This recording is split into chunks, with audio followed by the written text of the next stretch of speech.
అందరికీ నమస్తే అండి. మెగా డిఎస్సి గురించి అంబటి రాంబాబు మాట్లాడుతున్నాడు. ఒకసారి ఏం మాట్లాడుతున్నాడు వినిపిస్తా చూడండి.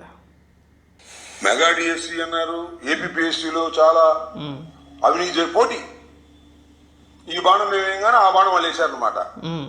అంటే మెగా డిఎస్సీలో అన్యాయాలు అక్రమాలు జరిగాయి అంటున్నారు కదా, ఏపీపీఎస్సీలో అక్రమాలు అన్యాయాలు జరిగాయి అని ఈనాడులోను చంద్రబాబు నాయుడు గారి ఉపన్యాసాల్లోనూ గుప్పిస్తున్నారు. జగన్మోహన్ రెడ్డి గారు మనం చెప్పారు కదా, దానికి దీనికి రెండింటికి సిబిఐ ఎంక్వైరీ వేద్దామన్నారు. ఎందుకు భయపడుతున్నారు?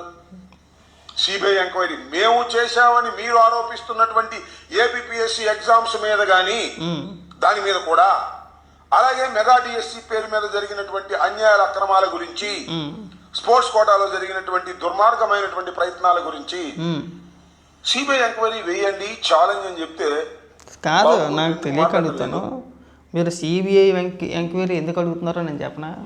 ఎందుకంటే ఆ కేసు తెలియటప్పటికి కొన్ని సంవత్సరాలు పట్టుద్ది. ఎందుకంటే అన్న మీద కేసులు ఇంకా తేలలేదు కదా. ఇప్పుడు జగన్మోహన్ రెడ్డి పైన కేసులు ఉన్నాయండి. గతంలో 16 నెలలు జైలు చెప్పకూడదు అన్నాడు. ఆ కేసులు ఇవాళకే తేలలేదు. దాదాపు 15-16 ఏళ్ళు అవుతుందేమో. అన్న ఇప్పటికీ బెయిల్ మీదే ఉన్నాడు. అలాగే వివేకానంద రెడ్డి గారి కేసు, అది ఇప్పటికీ తేలలేదు. ఇప్పుడు ఈ డిఎస్సి పైన వీళ్ళు లేనిపోని ఆరోపణలన్నీ చేసి సిబిఐ దర్యాప్తుకి ఇచ్చేస్తాడు. సిబిఐకి అప్పచెపితే ఆ కేసు తెలియటప్పటికి ఒక 5-6 ఏళ్ళలో లేదంటే ఒక 10 ఏళ్ళు పట్టుద్ది. ఈ 10 సంవత్సరాలు కూడా మనం రాజకీయంగా ఆరోపణలు చేయడానికి బాగుంటుంది అనేనా మీ ఉద్దేశం? మరి అంత బుర్ర లేకుండా ఉన్నారనుకుంటున్నారు జనాలు. అంటే మీరు వచ్చేసి వేగ్గా ఏది పడితే అది మీరు ఆరోపణలు చేసేస్తే ప్రభుత్వం ఇమీడియట్గా సిబిఐకి అప్పచెప్పేయాలా? సరే, పోనీ మీ దగ్గర ఉన్న ఆధారాలు ఏంటో రండి అయ్యా, వచ్చి అసెంబ్లీకి రండి, అసెంబ్లీలో చర్చిద్దాం, మాట్లాడదాం అంటే అలా పోరట. వీళ్ళ దగ్గర ఎలాంటి ఆధారాలు ఉండవు, కానీ ఆధారాలు లేకుండా సిబిఐకి ఇచ్చేయాలి. వీళ్ళు ఇదే అంశం పైన ఈ మెగా డిఎస్సికి సంబంధించి కోర్టులో ఒక పిటిషన్ వేశారు, హైకోర్టులో. కొట్టేశారు. ఎందుకు కొట్టేశారు? మీ దగ్గర ఎలాంటి ఆధారాలు లేకుండా ఆరోపణ చేస్తున్నారు కాబట్టి హైకోర్టు కొట్టివేసింది. పని పైకి ఏమైనా వెళ్ళారా? సుప్రీంకోర్టుకి ఏమైనా వెళ్ళారా? లేదుగా. ఆంధ్రప్రదేశ్ హైకోర్టులో మీ పిటిషన్ కొట్టేసిన తర్వాత మీరు ఆ పిటిషన్ లేదంటే సవాల్ చేస్తూ ఏమన్నా సుప్రీంకోర్టులోనే వెళ్ళారా? వెళ్ళలేదు. మరి మీరు కోర్టుకి వెళ్ళొచ్చు కదా. కోర్టుకు పోరట, అసెంబ్లీకి పోరట, అసెంబ్లీలో మాట్లాడరంట, చర్చించరంట. కానీ వీళ్ళ దగ్గర ఎలాంటి ఆధారాలు లేకుండానే సిబిఐ దర్యాప్తుకి ఇచ్చేయాలి. ఏం దిక్కుమలుతానో మాకు అర్థం కావట్లా. సరే, డిఎస్సి గురించి తర్వాత మాట్లాడుకుందాం.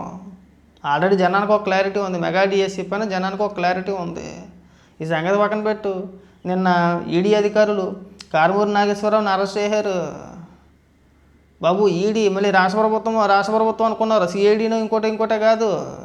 ఈడీ అరెస్ట్ చేశారు. ఈడీ అధికారులు అరెస్ట్ చేశారు. ఎందుకు? మీ హయాంలో జరిగిన మద్యం కుంభకోణానికి సంబంధించి మద్యం రవాణా ఏదైతే ఉందో దాని ద్వారా దాదాపు 28 కోట్ల రూపాయలు తినేసాడు. అంటే 28 కోట్ల రూపాయలు అవకతవకలు జరిగినాయి అనే ఆరోపణలపైన వాళ్ళు తేల్చి నిన్న కారుమూరి నాగేశ్వరరావుని అరెస్ట్ చేశారు. దీనికి సమాధానం చెప్పండి. మళ్ళీ వంకలెట్ట మాకండి, బీసీ నాయకుడు అండి, ఇంకోటండి వంకలెట్ట మాకండి. ఇక దొరికారుగా. ఇప్పుడు సిబిఐ ఎలాగో ఈడీ కూడా అంతే కదా. రెండు కూడా స్వతంత్ర దర్యాప్తు సంస్థలే కదా.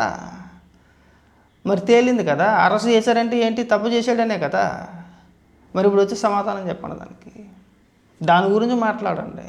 ఇక మనం లేనిపోని ఆరోపణలు అండి డిఎస్సి పైన అండి, ఇంకో దానిపైన తర్వాత డిఎస్సిలో అవకతవకలు జరిగినాయో లేదో అనేది అందరికీ ఒక క్లారిటీ ఉంది.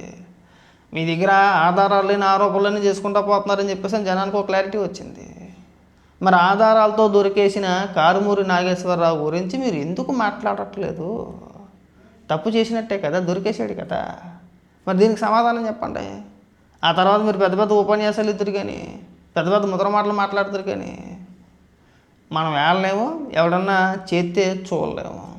మీ హయాంలో మీరు 5 ఏళ్ళ అధికారంలో ఉండి ఒక డిఎస్సి నోటిఫికేషన్ ఇవ్వకుండా, ఒక టీచర్ పోస్ట్ భర్తీ చేయకుండా, ఇవాళ ప్రభుత్వం 16,000 టీచర్ పోస్టులు భర్తీ చేస్తే దానిపైన ఏడుపు. దీన్నే దిక్మల్తనం అంటారు. వెనకటి నువ్వు చెప్పుకోతావు కదా సామెతలు, ఏడవలేక మంగళవారం అన్నట్టు ఉంటుంది. ఈ మంగళవారం కబుర్లు మానేసి ఈడీ అధికారులను అరెస్ట్ చేశారు కదా కారుమూరి నాగేశ్వరరావుని, దానిపైన ఒక స్పష్టత ఇవ్వండి. మళ్ళీ రాష్ట్ర ప్రభుత్వం అంటే లేదంటే బీసీ నాయకుడు అంటే ఇలాంటి అప్పాభయ కౌరులు చెప్పొద్దు.